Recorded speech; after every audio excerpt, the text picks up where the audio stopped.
Menantu hajar ibu dan ayah mertua karena dihalangi saat jemput istri, lari ambil sebatang bambu. Seorang menantu hajar ibu dan ayah mertuanya di Probolinggo, Jawa Timur. Menantu berinisial AS 27 tahun itu hajar mertuanya karena diduga menghalangi dirinya menjemput sang istri. Ibu dan ayah mertuanya itu kini mengalami luka serius. Peristiwa menantu hajar mertua itu terjadi di Desa Pondok Wuluh, Kecamatan Leces, Kabupaten Probolinggo, Jawa Timur. Akibat perbuatan sang menantu, kepala kedua mertuanya yang mengalami luka serta wajah mereka memar. Kini, pelaku berinisial AS yang merupakan warga Desa Leces, Kecamatan Leces, Kabupaten Probolinggo telah meringkuk di kantor polisi usai dilaporkan oleh mertuanya sendiri.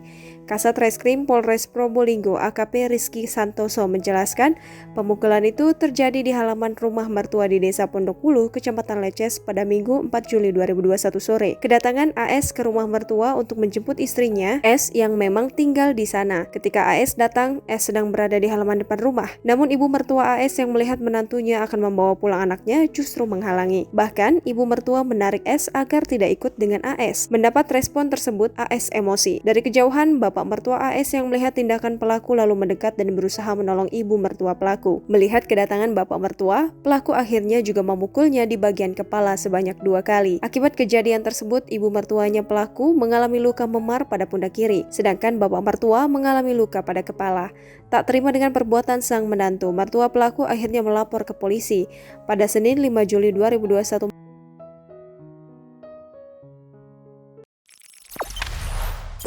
Jangan lupa subscribe, share, komen, dan like ya.